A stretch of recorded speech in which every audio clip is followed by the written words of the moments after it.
today's lecture is Indo-US relations. So starting from the post-independence era, India have maintained a strategic relationship with both the powers, Russia, USSR, and USA. So and also India was leading the non-alignment movement, and also a movement to decolonization, for the decolonization of the colonies which were there.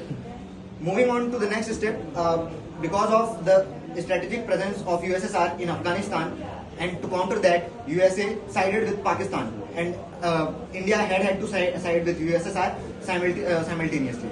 And in 1971, USA also threatened India with a nuclear threat in the course of 1971 Bangladesh Liberation War, and because of which India was forced to conduct a nuclear test in 1974. And in that test, India detonated two sub-kiloton devices and one kiloton device. After that, USA and its allies put sanctions on India and crippled down India's economy, and still USSR supported us in our industrialization. So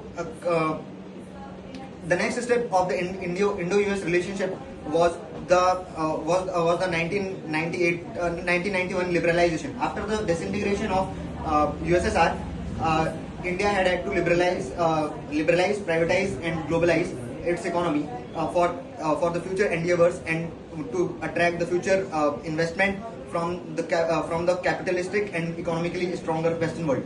So that somewhat enhanced Indo-US relations and cooperation in a lot of segments, majorly being economic.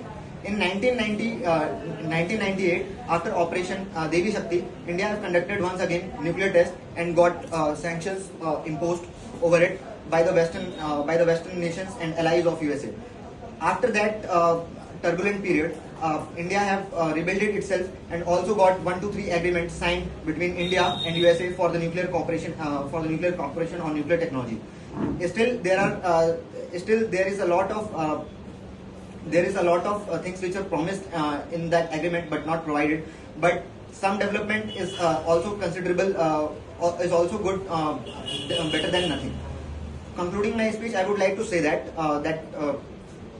that Indo-US relations could be maintained because of the mutual importance of both the nations over each other.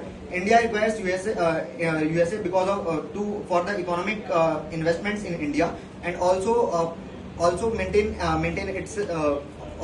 maintain its stature against China economically. Thank you.